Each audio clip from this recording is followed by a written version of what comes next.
Queridas irmãs, queridos irmãos, caras amigas e amigos que nos acompanham através da nossa TV, que a paz de Jesus esteja conosco. Posso imaginar o que foi a surpresa dos amigos de Lázaro depois que ele ressuscitou. Seus amigos e irmãos na fé nos recebem e aplaudem no plano físico. Eu imagino aquele homem modesto que estava na sepultura 3 dias e Jesus o retirou de lá, colocando em contato com a própria vida.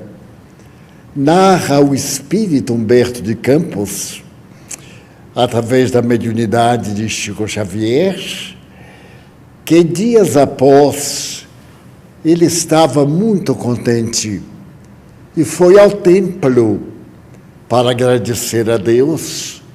O sábado dedicado às orações.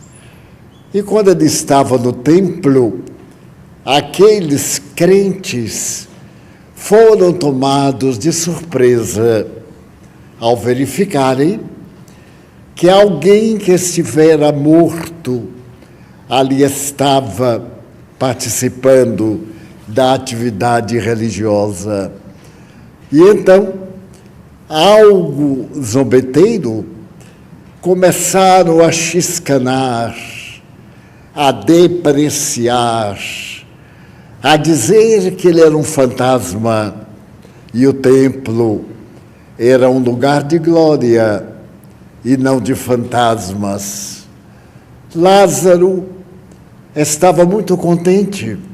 Afinal, reconquistou a vida física depois de estar inumado, quando uma pedra lhe bateu na face, como era muito comum entre os hebreus da época.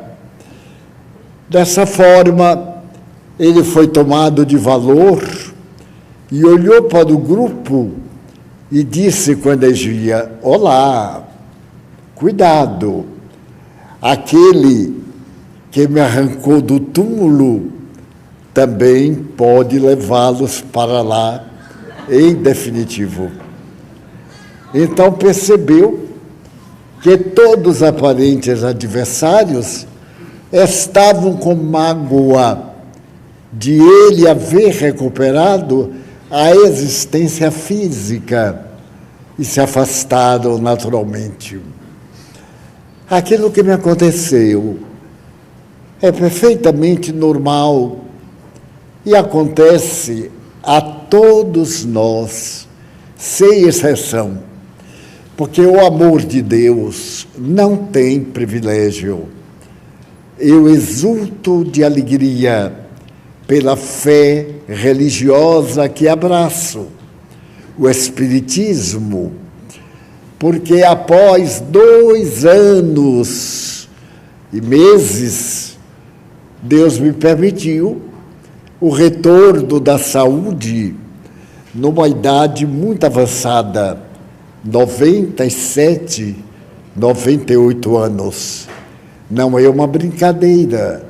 Por si só, uma máquina que resiste 90 anos no trabalho, por mais cuidado que se tenha com ela, enferruja, apresenta defeito, e é necessário ser naturalmente reparada, organizada, a fim de poder continuar a sua tarefa.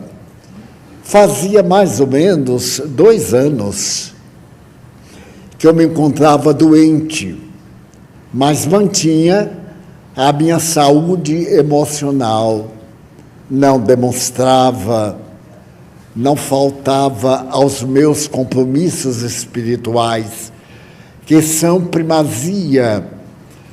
E sempre que possível, eu procurava realizar um esforço além das minhas possibilidades, para demonstrar que a dor é uma bênção que Deus oferece aos seus eleitos, que para ser feliz e sorrir, não é necessário tudo estar bem, conforme os padrões terrenos.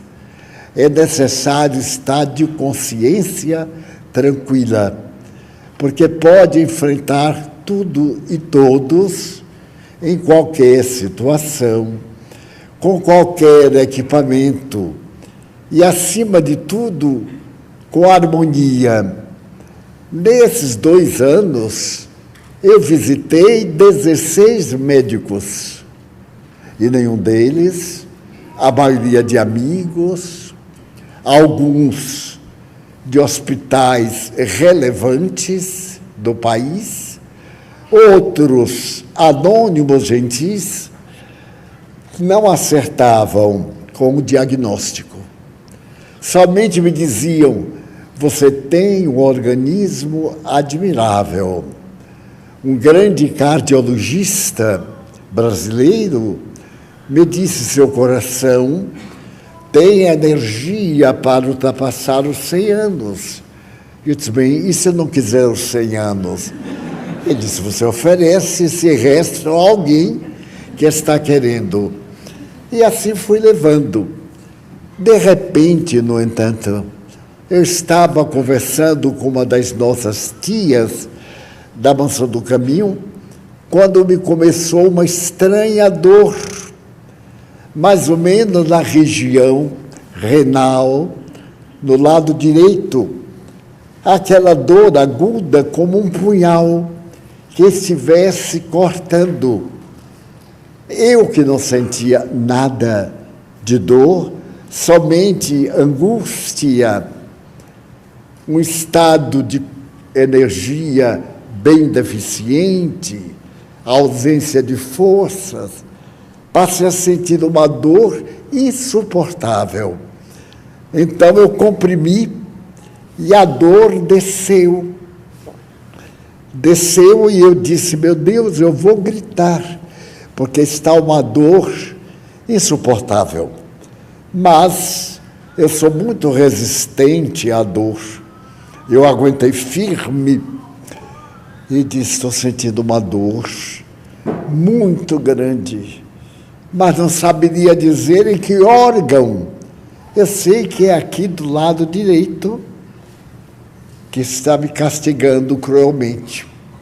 A nossa enfermeira, Gerolina, me disse: vamos fazer uma ultrassonografia em nosso aparelho para ver se identifica alguma coisa.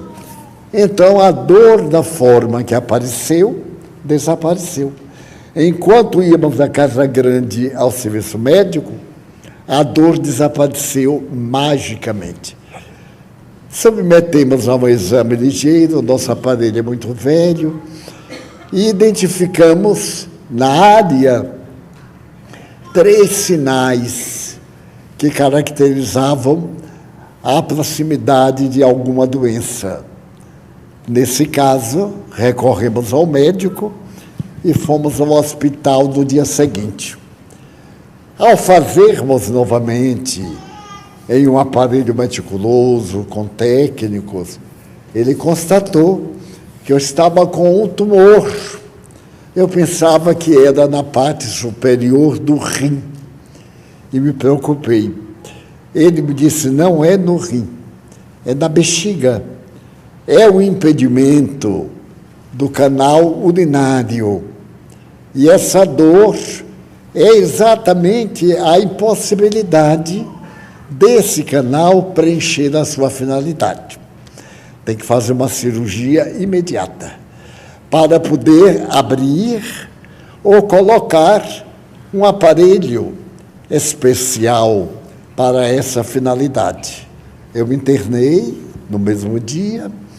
No dia seguinte, eu fui operado. Fui operado e, no momento da operação, os médicos, uma equipe, não conseguiu encontrar o canal que devia estar obliterado. Perceberam a tumoração na parte superior, mas não havia como o líquido pudesse passar, porque não parecia o canal. Adiou para fazer uma segunda operação. Fez a segunda operação e, felizmente, na maior facilidade, apareceu o canal e eles fizeram uma raspagem daquela massa que estava tomando a passagem dos líquidos. E essa pasta foi para a análise. Foi feita a terapia, a urina começou a fluir normalmente, aparentemente recuperou, mas o tumor estava presente. E então foi para a análise anatomopatológica. E depois de 15 dias, deu que era um tumor canceroso. Eu perguntei à médica, a doutora Clarissa, uma autoridade em patologia, quer dizer, em câncer. E como no meu caso, eu sabia que era cancerígeno, só não sabia qual era o órgão, ela assumiu a direção da equipe. E com uma grande equipe, começou a estudar e constatou que o câncer estava numa dimensão não muito surpreendente, mas estava jovem, forte e crescendo com muita rapidez. Então eu perguntei: olha, doutora, por favor, não me engane, porque eu conheço o meu corpo e se disser que eu não tenho nada, eu sei que não é verdade. Eu quero saber exatamente, para acompanhar o meu próprio caso. Eu quero saber se as células eram cancerosas. Ela disse: eram. Eu disse: o que é que se faz no caso desse? Perfeitamente tranquilo, como se fosse um diagnóstico de gripe. Ela me disse: nós vamos fazer uma série de exames, vamos fazer um tratamento medicamentoso e vamos aplicar raios e, ao mesmo tempo, químios, para que tentemos deter. A quimioterapia é sempre temida, mas eu acredito que o medo contribui muito para o paciente sofrer. Eu não senti absolutamente nada. Era como se eu estivesse tomando licor de genipapo em São João. Era, portanto, muito agradável. Eu ia ao hospital, fazia trabalho, fazia a químio, vinha a outro hospital para poder fazer outra apresentação de raio. E assim fui durante uma semana. Por fim, 10 dias depois que eu estava tomando o produto danoso, a técnica disse: Divaldo, está ocorrendo uma coisa que eu não vejo há muito tempo. O tumor está diminuindo. E eu perguntei: mas como você sabe que está diminuindo? Ela pegou as chapas e me mostrou o primeiro na parte superior da bexiga. E logo a sucessão. E olhando do primeiro a este, realmente este estava pela metade. Eu disse: é que ele está com medo de mim. É necessário raça para me enfrentar. E lembrei-me de um livro admirável que eu li há uns 10 anos, a respeito da voz do coração. A ciência fala que o coração não tem sentimento. E um autor havaiano, urologista, teve necessidade de fazer uma cirurgia de medula e ficou no hospital de Harvard durante uma temporada. Tinha que ficar num ambiente de penumbra, de silêncio, de absoluta tranquilidade. E ele, então, percebeu que existem duas vozes. A voz da razão. A gente logica, faz o paralelo, examina, e então tem uma conclusão. E aquela voz que se opõe, absolutamente inesperada, uma coisa praticamente absurda, torna-se factível em nosso pensamento. E ele disse que é a voz do coração. Na tradição, isso foi levado para o coração feminino e para o coração materno. Então diz que voz de mãe, praga de mãe, como também bênção, tem um valor muito grande, penetra. E ele ficou atento e percebeu que quando ia fazer a quimio, havia sempre algo que lhe chamava a atenção. Porque todos os pacientes detestavam a máquina que tinha que fazer a terapia. Depois havia uma outra terapia mais difícil e dolorosa. E as pessoas reclamavam, xingavam a máquina. Ele então percebeu que no universo tudo é vida. Não se podem tomar atitudes sem o verdadeiro respaldo. Ele então tomou a atitude de amar a máquina. Então ele dizia: minha vida está nas suas mãos. Aquele monstro de máquina que era responsável por fazer-lhe vários tipos de aplicações, estava sempre em ordem nos dias que ele ia fazer a terapia. No entanto, a maioria dos pacientes ou estava a máquina quebrada, houve uma dificuldade com o terapeuta. A verdade é que isso chamou a atenção da área hospitalar. O que é que ele fazia? Que a máquina estava sempre bem. E como é que ele conseguia melhorar, sendo homem de idade avançada, cujos fatores eram todos negativos à saúde? A verdade é que ele ficou bom. E escreveu uma obra técnica a respeito da voz do coração. Em síntese, não duvide da força do bem. Existe no universo, é a sua tese, uma força que se caracteriza pelo bem. Se você se apoia a essa força do bem, você não está impedido de sofrer, mas sofrerá melhor do que aqueles que não estão preparados. E dessa forma nasceu a nova teoria de a voz do coração. Como eu sempre tive a voz do coração muito pronunciada, porque é uma voz que vai contra a teoria da razão. Quando me tornei espírita, parecia-me um absurdo que os mortos que eu vi dissolver-se e serem levados à campa pudessem voltar. E então eu via que eles voltavam, que eles dialogavam comigo, inclusive. Então, como era lógico isto? A ciência me dizia que morreu, acabou, diluiu-se. E, no entanto, eles vinham, traziam notícias, afirmavam coisas que eu não sabia, mandavam mensagens aos seus familiares.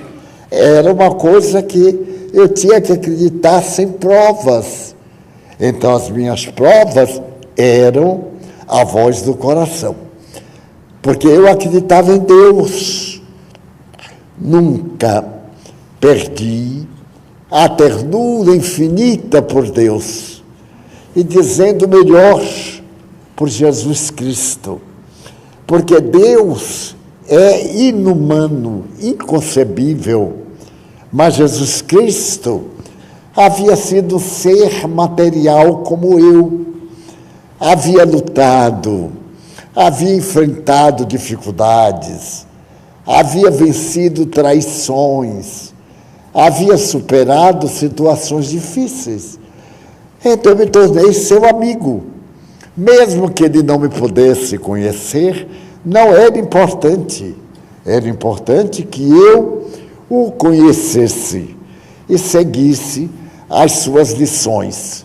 Então, a minha voz do coração era muito forte. E assim eu apliquei no meu câncer a técnica do médico havaiano. Eu não digo o nome dele porque não sei pronunciar, é um nome muito difícil. Mas o livro é A Voz do Coração, a quem interessar. Então, eu comecei a olhar aquele tumor, que eu tive a oportunidade de ver o esboço na fotografia, na chapa, que ele fosse autoconsumido. Não aplicava nele o ódio, aplicava uma ação positiva. Da mesma forma que os glóbulos brancos lutam pela sobrevivência do paciente com as suas próprias armas, os leucócitos dispõem de equipamentos para vencer dificuldades. Eu vou pedir a Deus para proporcionar a você força de autoconsumpção. E, para minha surpresa, no dia seguinte, ele estava menor. E 2 dias depois, desapareceu completamente.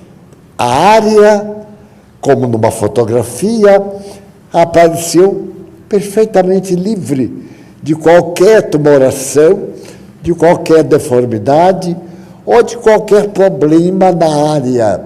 Porém, ficou a problemática da saúde do aparelho, que havia sido a consequência do câncer. Então, a minha médica disse que eu necessitava de fazer um longuíssimo tratamento e que, ao mesmo tempo, me fortalecer, alimentar-me bem. O doutor Café, esse jovem idealista, com a sua equipe terapêutica alimentar, teve a gentileza. Ele é simpático ao espiritismo e toda a sua família. Há mais de 50 anos, os familiares são espíritas, seus pais, que desencarnaram, todos seus irmãos, todos médicos. 3 médicos, uma médica. E ele, então, criou uma teoria alimentar. Os alimentos positivos, aqueles que auxiliam e aqueles que não auxiliam. Então, a doutora que colabora com ele me disse: você pode se alimentar do que quiser. Eu achei uma maravilha. Não pode haver nada mais agradável. Porém, o apetite desapareceu. Não pode haver nada mais paradoxal. Morrendo a fome e sem apetite para comer. Nada, nenhum alimento. A maçã do caminho se enfloresceu. O presidente se preocupou com alimentação específica. E eu só ouvi os cochichos. Comprou isto, comprou aquilo, comprou pimenta do reino, comprou sal, comprou não sei o quê, e tem uma cozinheira especial. E eu fiquei esperando o que era de especial. Era carneiro, carne de charque, essas coisinhas leves, feijoada. E então vinham também para mim. E outra alternativa, eu conseguia o mínimo. o que me permitiu emagrecer 5 quilos. Se vocês não notaram, é falta de caridade. Porque eu estou adorando ter ficado magro. E agora ela me diz, coma. E eu digo, se eu comer, eu engordo. Se eu não comer, eu morro. São 2 alternativas. Então eu faço assim, eu como metade, e a metade, digo, mantenha a magreza. Não pode ver nada melhor do que velhinho sapeca, né? Um velhote sapeca, imagine, um velhote que o ventre puxa para frente, é horrível, que coloca a cintura cá embaixo nas pernas, então o cinturão, ao invés de ligar, faz um V na frente, e aquela melancia sai como apresentação global. Muito bem. Então, eu me dei conta que a minha mente, vinculada ao bem, poderia contribuir para a minha melhora. Então, perguntei à mentora Joana de Ângeles. O mais que me felicita é que eu não perguntei a ela nem uma vez se ia ou não morrer. Eu tinha uma vontade louca, mas não perguntava. Se ela não dizia, eu não perguntava. Foram passando os dias e, de repente, ela me disse, o senhor recebeu uma nova moratória. Eu disse, não.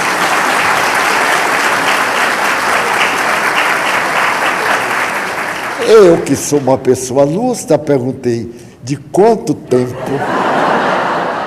E ela respondeu, enquanto for necessário. Quer dizer que pode ser a volta hoje, ou daqui pelo menos a 4 anos, né? Passar pelo 100 fazendo go de qualquer forma. Muito bem, eu fiquei sanado, perfeitamente saudável, porém numa fraqueza que era capaz de ler uma página de 10 linhas. Quando melhorei, aí me apareceu uma gripe estranha. O aparelho fônico perfeito. Vários médicos examinaram, não tinha inflamação, não tinha nada. E eu fiquei com a voz impossível. Eu mesmo estranhava aquela taboca soando diferente. Disse, mas de quem é esta voz? Deve ser algum obsessor incorporado. E que na terra foi um fanhoso. E aguentei. Fiz a terapia que a médica recomendou e melhorei. Estou em fase, naturalmente, de processo curativo. Ainda não estou curado porque estou muito debilitado. É natural. Foram 2 meses de silêncio e de solidão. Eu fiquei deitado, sem receber visitas, porque a recomendação era economizar as energias para poder ter força de enfrentar o câncer. O câncer é a lei funcionando. Então, vamos ajudar a lei amando-a para poder nos libertar.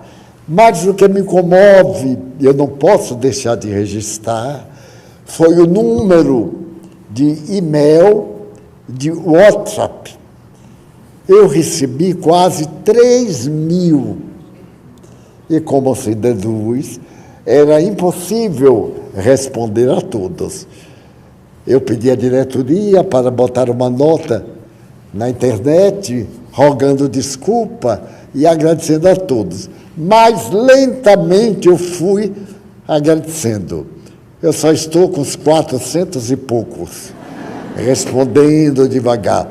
Tanto, se alguém não recebeu a minha resposta, não é indelicadeza, é impossibilidade. Porque, afinal de contas, eu tinha que me concentrar muito no meu próprio problema. Está no Evangelho, homem, cura-te, para depois curar os outros.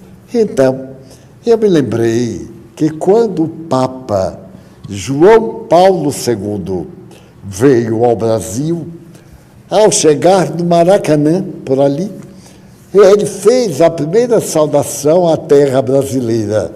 E ele disse esta frase que muitos católicos não decodificaram: eu não tenho prata nem ouro para vos dar.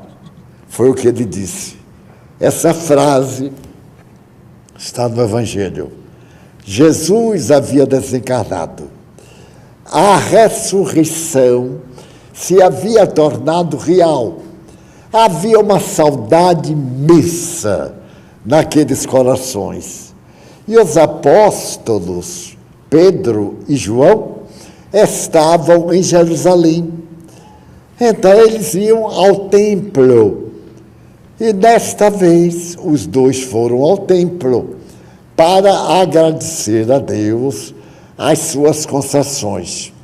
Quando eles saíram do templo, havia muito mendigo, como até hoje, muito mendigo, aleijado, pessoas deformadas, miseráveis econômicos, e eles saíram habitualmente como todos. Então, um mendigo aleijado se voltou para Pedro e disse: dá-me uma esmola. E Pedro respondeu: não tenho prata nem ouro para te dar, mas o que eu tenho, dou-te. Levanta-te e anda. O homem levantou-se e caminhou. Ficou curado naquele momento. O fascinante é que todos que viram queriam curar-se também. E aqueles que chegaram até Pedro e João curaram-se. E aconteceu que a notícia espalhou-se. E o povo levava seus doentes para que eles abençoassem. Daí, eu, naquele momento de reflexão profunda, no silêncio do quarto, e não é muito agradável, este silêncio solitário, sem ler, para não desviar o pensamento, sem fazer exclusivamente nada. Pensar somente na saúde. Construir, com a ajuda divina, a saúde. Eu digo, os mentores não têm prata nem ouro, mas o que têm, podem dar. Alegria de viver, saúde, paz. Então eu vi e fui apresentado à equipe dos espíritos que estavam cuidando da minha problemática. 2 deles eram ex-professores da Faculdade de Medicina daqui da Bahia, um dos quais foi o meu grande amigo aqui na Terra, o doutor Jesuíno. Ele me apareceu e disse: fui convidado para não deixar você vir para cá. Ainda é cedo. Eu acho essas palavras tão bonitas. Ainda é cedo. Permaneça no trabalho. Nós estamos aqui porque vida é a presença de Deus. E tenha alegria. Também recebi cartas, WhatsApps belíssimos, de conforto. Tenha paciência. Você já pagou de véspera. Cada qual me mandou uma mensagem do seu coração, que eu agora retribuo oralmente, já que eu retribuí espiritualmente, no mesmo momento, orando por essas almas amigas. Recebi esse contato de todo lado, amigos, pessoas também desesperadas, vários cancerosos que me escreveram dizendo: você tem coragem, você tem fé, eu estou aqui sendo comido por um câncer cruel. Eu digo: ame a seu irmão, que está libertando você da cadeia. O câncer ao devorar as nossas carnes, ao contribuir com as nossas forças, nos está cortando as algemas ao crime, ao vício, à perversão, e está nos libertando. Se eu pudesse dar uma ideia, vamos tomar isso no tom do arco-íris. Eu veria aquela mancha bem forte, bem viva, bem vibrante, bem úmida, como se fosse um azeite pairando no ar. É o câncer. Ele então vai, através de células muito hábeis, ele se aproxima da próxima e, quando essa se vai multiplicar, ele devora. E aquela saudável se transforma em duas outras ferozes que caem na corrente sanguínea e vão aparecer em órgãos bem diferentes daquele no qual está a matriz. A matriz pode estar no pé e a pessoa ter uma ferida no cérebro, ter um tumor em qualquer órgão interno, e o fator básico está bem distante daquele local. Então, o que fazer? Aplicar o autopasse. Se nós temos o dom de curar, pedi e dá-se-vos-á. Buscai e achareis. Então, nós que podemos curar os outros, é claro que podemos curar-nos a nós outros mesmos.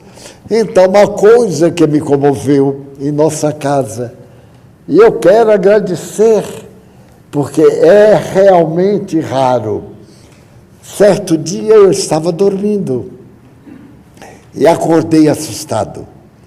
E vi duas pessoas ao lado da minha cama aplicando-me passes, 2 residentes aplicando-me passes. Sem me dizer nada, aqueles 2 corações amigos, desde a hora que eu caí doente, até ontem, sem cessar, toda madrugada, toda noite, me aplicam passe, me dão energia. Essa energia que nós distribuímos aqui em nossas reuniões de quinta e sábado, uma energia mais específica, mais direta, porque é vis a vis. Eu fiquei tão comovido da gentileza, e até agora as pessoas não me disseram nada. Mas como eu já vi ontem mesmo, ao me virar, eu vi em espírito, eu estava fora do corpo e vi me aplicando passe longitudinal. Fiquei profundamente comovido, porque das mãos do passista saía peregrina luz. E é uma coisa curiosa, eu tenho dificuldade em perder a consciência no sono. Pois bem, eu tenho um confrade que toda vez que me aplica o passe, eu nunca o vi terminar o passe. A energia é tão real como uma energia elétrica sendo desenhada, o raio, a luminosidade. Então eu vou sentindo penetrar em todo o corpo, como na corrente sanguínea, aquela vibração, e perco a consciência, adormeço. No dia em que eu tomo passe, eu não tomo remédio para dormir. Não precisa, no dia seguinte eu acordo e vou recordar que a pessoa estava conversando comigo e daí desapareceu tudo. Eu só fui acordar no dia seguinte. Então, pedi e dá-se-vos-á. Repetimos. Eu não tenho prata, mas eu tenho sentimento. E sentimento é vida. E tenho a plenitude do amor, a ajuda espiritual que está ao alcance. Neste reencontro, que é uma conversa ao pé do fogão, como os cristãos primitivos. Quero dizer-lhes que, acima de tudo, vale a pena deixar que a revelação do Evangelho tome conta da alma. Em um minuto sequer, eu me preocupei, porque eu tive um instante de desencarnação. Na terça-feira passada, às 10h12, eu comecei a desencarnar. E então eu senti que estava saindo do corpo. Então eu digo, chamo alguém ou não chamo ninguém. Optei pela alternativa de não chamar ninguém. Um dos meus filhos toma conta de mim. A diretoria colocou uma pessoa de dia e de noite para assinar que eu morri mesmo, para tomar conta do cadáver. E o velhote é duro, parece um nó de cana, cada vez está mais forte. Tem hora que dá conselho ao que toma conta. Mas então, sou muito grato a essas pessoas, aos filhos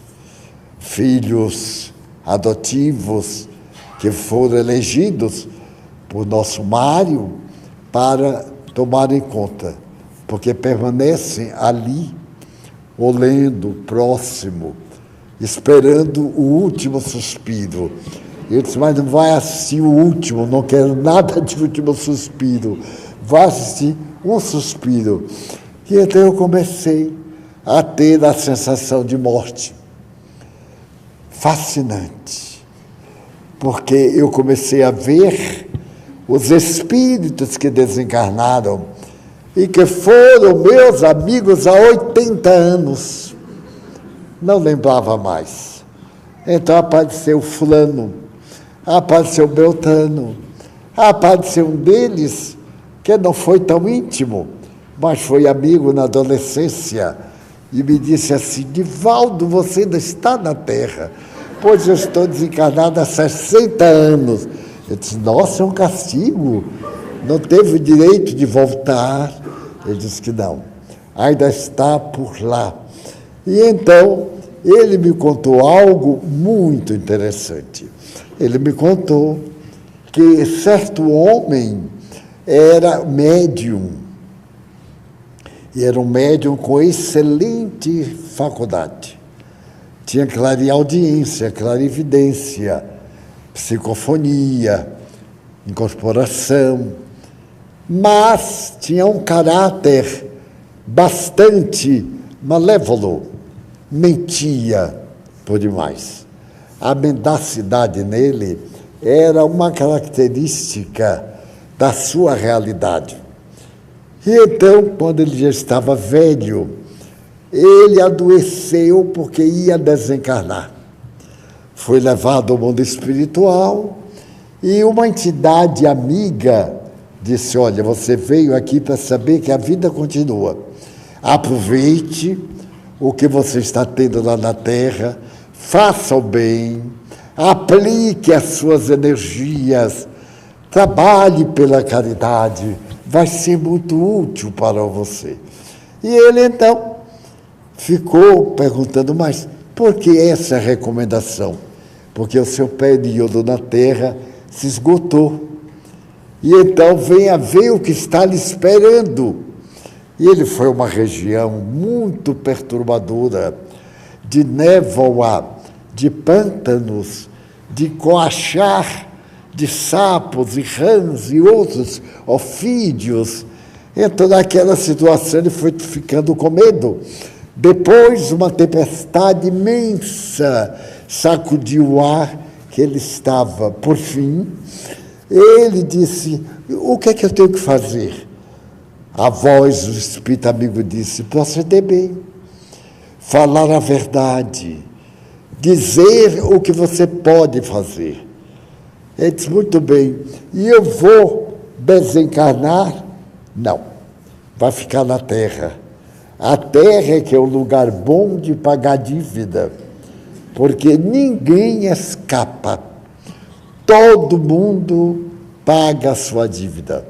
Você vai ter mais 5 anos para resgatar as mentiras que você deixou pelo caminho e plantar a seiva da verdade para o bem-estar de todo.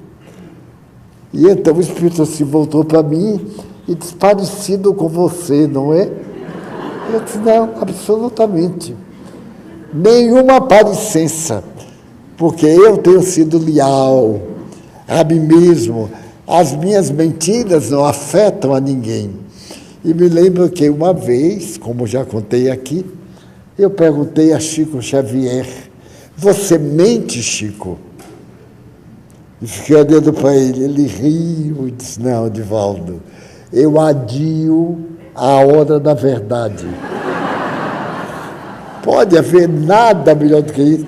Às vezes eu tenho adiado, e aí eu boto uma florzinha para cá, boto um vaso para lá, algo agradável aqui. Mas mentir assim conscientemente, vou ficar aqui 1000 anos, mas não ter para pagar. Então, quero dizer, das bênçãos da fé religiosa, quanto ela é boa, do pensamento bom. Se nós estamos magoados com alguém, e é normal que estejamos, deixemos para lá. A mágoa é como câncer. Ela se devore e desapareça. Nos deixe em paz. Em nossa volta de hoje, em nosso reencontro de amigo e de irmãos, cada um faça de conta que a oportunidade foi sua e que a moratória é sua. Aproveitar essa moratória de maneira prodigiosa para o seu desenvolvimento intelecto-moral, para a sua felicidade. E pedir a Deus que nos permita continuar em nossa casa. Fascinou-me, porque Joana me disse, o resto das forças você vai buscar em nosso templo, em nosso santuário, em nossos irmãos. Vai mergulhar no fluido cósmico e vai aurir desse fluido, para poder ter força de cada dia estar com melhor disposição. Então, o Centro Espírita é um hospital. Não esqueçamos. Nós temos um compromisso com os guias. Eles necessitam de nossa energia para ajudar a outros. Precisam de nós para nos inspirar o bem. Participar das reuniões é uma forma de, em nome de Deus, estarmos unidos na fé, trabalhando pelo nosso bem-estar. Vamos orar.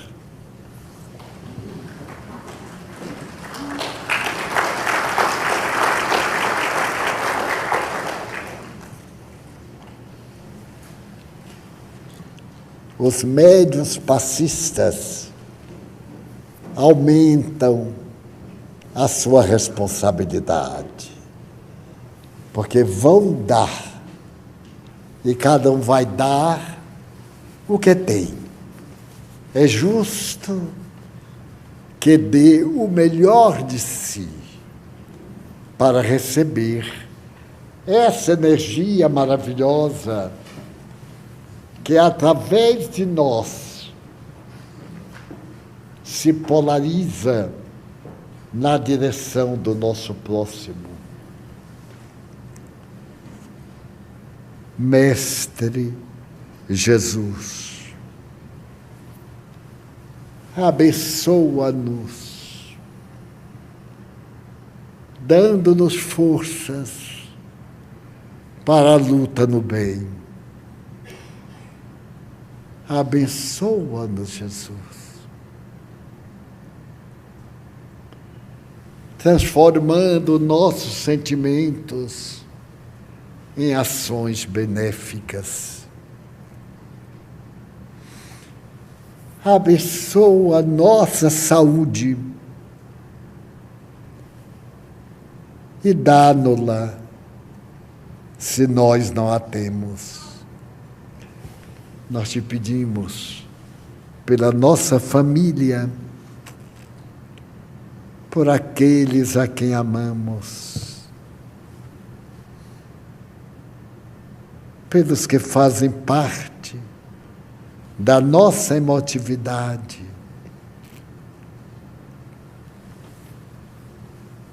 Abençoa-nos a nós, os que aqui estamos,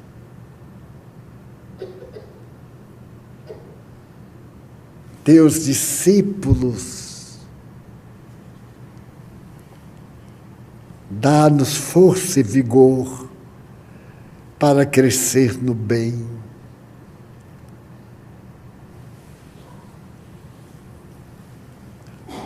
Abençoa meus amigos, mas também os meus inimigos. Desperta-os para a realidade do Espírito. Nós te pedimos pelos suicidas, aqueles que perderam o equilíbrio e a razão e atiraram-se no abismo.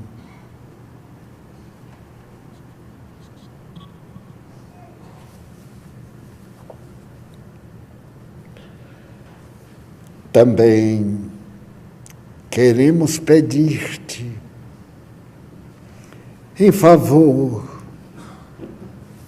dos maus, os que optam pela ação maléfica,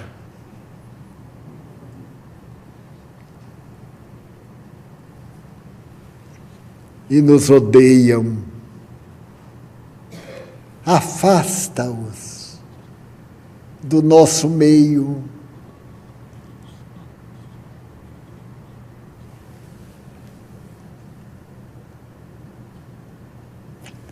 Permite, Jesus,